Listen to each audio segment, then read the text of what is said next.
Good evening, everybody. Brian, or good morning. It's 1:07 a.m. Everyone, this is Brian Neubert from goldenblack.com, live here in the old home office that the Room Raider guy on Twitter dragged me on the other day when I was just trying to make a joke.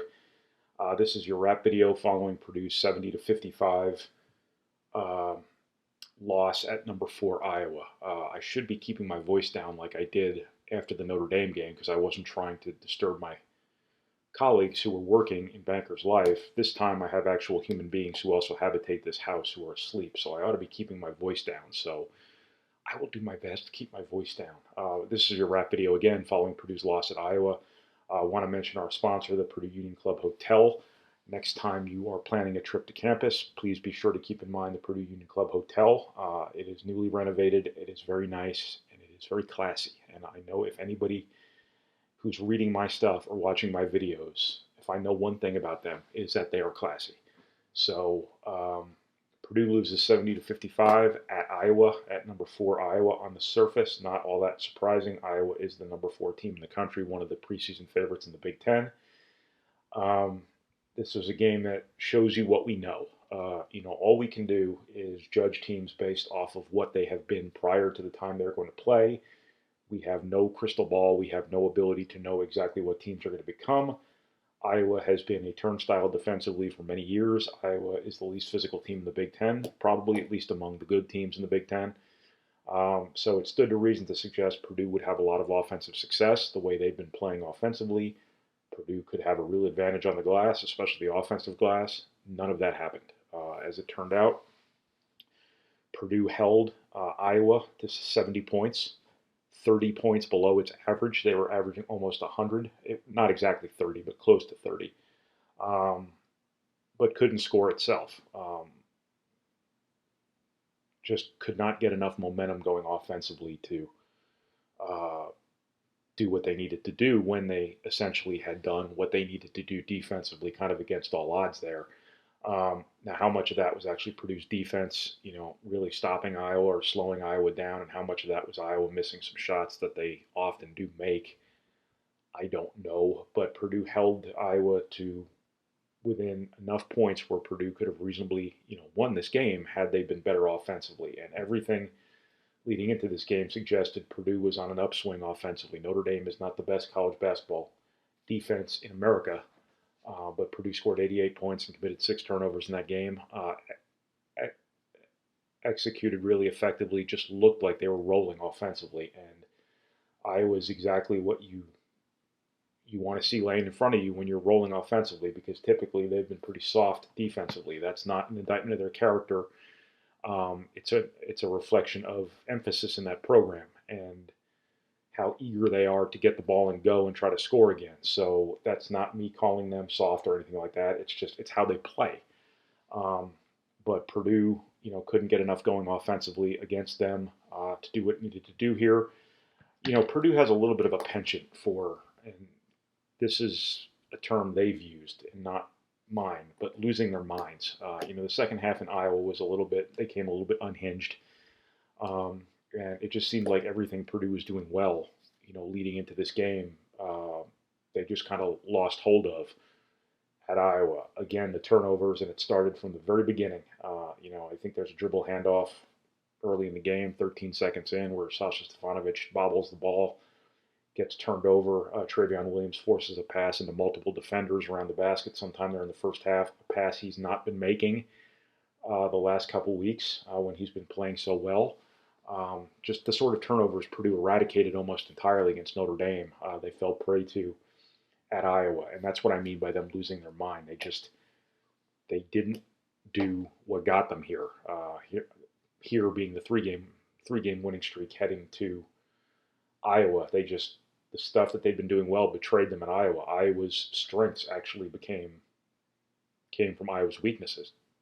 Defense and rebounding were not Iowa's strengths, but they were pretty good in those areas today. But Purdue, more than anything, just undermined itself offensively, just didn't do what they were supposed to do from an offensive perspective, made a lot of really, really high degree of difficulty types of plays. Matt Painter talks all the time about simplicity. They talk all the time about simplicity, about doing your job, making the basic play that makes offense work. today, Travion Williams shoots a three in the first half that I'm sure, turned a few of Matt Painter's remaining colored hairs gray. Sasha Stefanovic throws the behind the back pass there on the fast break. Just a doomed play from the beginning that really amounted to a 4-point swing because Purdue could have scored two there. Instead, Iowa goes the other way and scores, and that's just unlike him. And it's been unlike Purdue lately, and that's what I mean by them just kind of having these momentary lapses of reason, to quote Pink Floyd album names, types of games, and that's kind of what they had tonight. And this was the last team you could afford to do that against because they're so potent offensively, and they have arguably the best player in the country in Luka Garza. They're just very, very tough to overcome.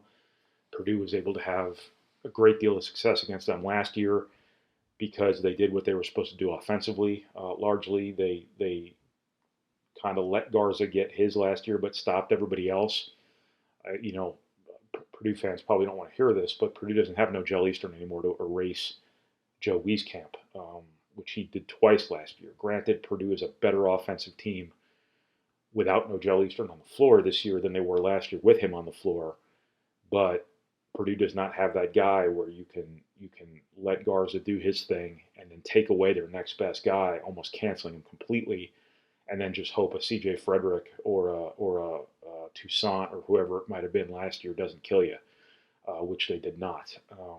This year, Wieskamp gets 17. He's a really good player. He's an NBA prospect, if you ask me. And Purdue was just lucky last year that they had an elite defender to take him out. This year, they obviously were not able to do that. So Wieskamp gets his 17, but Garza, might not have gotten his 30, but he was big time in this game. He got 22. He made 4 threes. It's a real problem for Purdue. In case you haven't noticed, when the opposing team's big guy can shoot from the perimeter, that's not a new issue. Purdue's been big for 5-6 years in a row now, if not longer. Anytime that's the case, and the opposing 5-man can step out and shoot threes, you're in a little bit of a pickle, as they say. And that pickle was especially vinegary.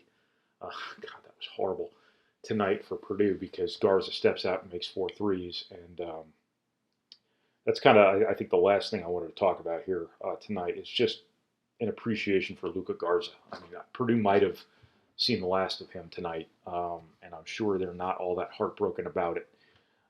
This was their single play with Iowa, so they will not play him again in the regular season. So barring a Big Ten tournament, provided there is a Big Ten tournament, we always have to qualify those things. Nowadays, Purdue has seen the last of Luka Garza, and in so doing, they have seen the last of one of the best players, in the Big Ten in the modern era, I think. I mean, this guy is a classic example of what, personal improvement and hard work and effort can do for a player. This is a guy who may as well have boat engines for feet because he's just not that gifted athletically. He's not that fleet of foot, and for that reason, he won't be an NBA first round draft pick most likely, even though he's a guy who's averaging like 30 and 10 in college. He might be the National Player of the Year this year, but he does have limitations physically. But what he does is he plays harder than everyone else on the floor. And at 6'11", 250, you can do a lot of damage, or however much he weighs, you can do a lot of damage when you play harder than everyone else. And he has cultivated his skill to the point where he is a deadly, not just potent, not just formidable, deadly three-point shooter. I think he came in shooting 52% for the game. His percentage dipped slightly now because he was only 4 of 8 against Purdue. But he really twisted the knife on that matchup away from the basket after getting off to a slow start. I think he might have airballed his first 3 and all that stuff. But Purdue, did a good enough job defensively. I think they got Connor McCaffrey to take the shots that they want Connor McCaffrey taking, as opposed to Joe Wieskamp or Luka Garza or Jordan Bohannon or anyone else on the floor, basically. I think their game plan largely worked. They needed that block out on the missed by Connor McCaffrey with under 4 minutes to go. Mason Gillis, I think it was, missed the block out on Bohannon after he missed a 3, follows his own shot for a putback that ends Purdue's 8-0 run. Really was a big play in this game because Purdue had got it within 7. The clock was not on Purdue's side, but they had a lot of momentum at that point in time. They'd been getting stops, and they give up that putback, and it just was all the air out of the balloon right there, I think. Um, but Purdue just did not play well enough offensively in this game to get any closer than that. Holding Iowa to 70, I think there's a little bit of a silver lining there, even though Purdue was far from perfect defensively. We talked about them losing their mind a little bit on offense before. There are still too many breakdowns defensively. There's going to be breakdowns all year. If I were Purdue's marketing person and I made those posters, I don't know if they made posters this year. I think printed materials are kind of taboo nowadays. But if they made posters and they needed a slogan, offense is the best defense would be a good slogan for this Purdue team. Because again, I've said over and over again that I don't know how good their pieces are defensively, so I don't know how good how high their ceiling is defensively. But I think that slogan applies because I think Purdue, will have to outscore people this year, but they will also have to operate well offensively in order to be good defensively because they will have to keep the turnovers to a minimum. They will have to keep the bad shots to a minimum. This is the blueprint under Matt Painter, so I'm not telling you anything I haven't told you for like 10 years in a row, but I think it's especially important with this team that they give themselves a chance defensively by being solid offensively. And tonight they just weren't solid enough offensively. That they only allowed 70 points to Iowa, nonetheless, is really a feat. But had Purdue been better offensively, we might have been talking about a much closer game than we are talking about. I'm not necessarily saying Purdue would have won, but I think they would have. It wouldn't have been a 15-point margin, although that was maybe a little bit closer than the final score suggests because Purdue was within 7 with less than 4 minutes to go. So that's what I got from Purdue's 70-55 loss at Iowa. Obviously, I'm not at Iowa. So for goldenblack.com, this is Brian Neubert. Thank you for watching. Thank you for listening. Thank you for reading. And thank you for processing our materials. However you process our materials. And thank you once again to the Purdue Union Club Hotel for their promotional considerations. Next time you plan a trip to campus, please be sure to keep the Purdue Union Club Hotel in mind. It's really classy, just like all of my viewers and all of my readers. Thank you, classy people. Have a good night.